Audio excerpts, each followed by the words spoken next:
Penuntun Saat Teduh Sinode Gereja Kristen Jakarta, Selasa 2 November 2021.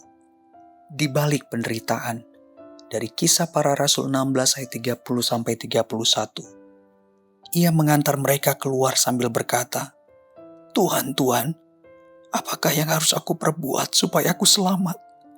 Jawab mereka, "Percayalah kepada Tuhan Yesus Kristus, dan engkau akan selamat, engkau dan seisi rumahmu."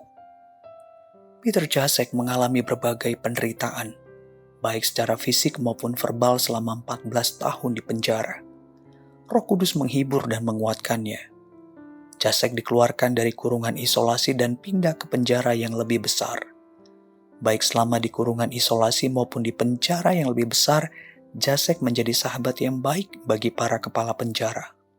Selain itu, di penjara yang lebih besar ini Jasek dan 2 pendeta Sudan diberikan kesempatan untuk berkhotbah memberitakan Injil kepada para tahanan.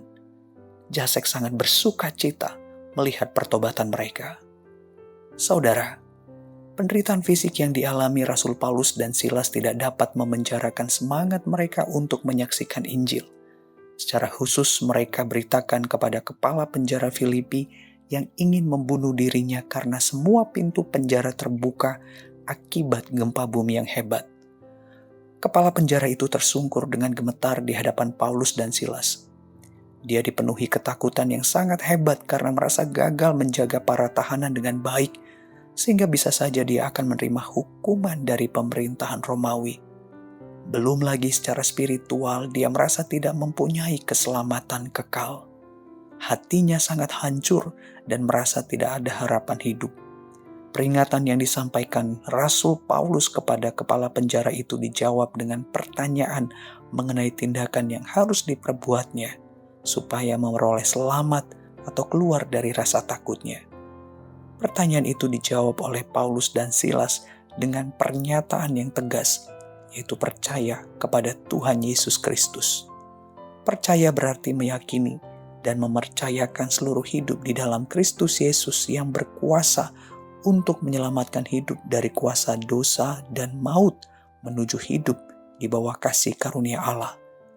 Pada akhirnya, kepala penjara ini dan keluarganya mempercayai Kristus dan memberi diri dibaptis.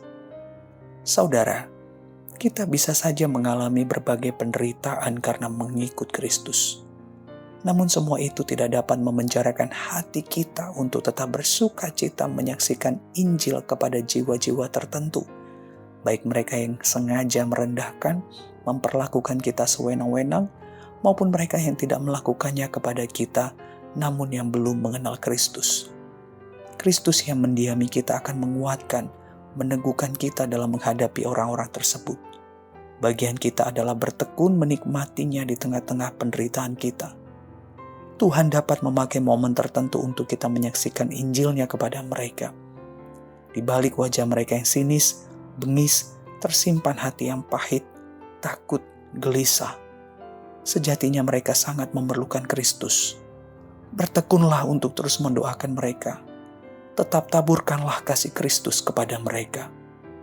Saudara, sukacita para penyembah Allah bukan terletak pada kekuatan mereka dalam menghadapi penderitaan, melainkan terletak pada keajaiban Allah yang menyertai mereka untuk memberitakan Injil di tengah-tengah penderitaannya. Tuhan Yesus memberkati.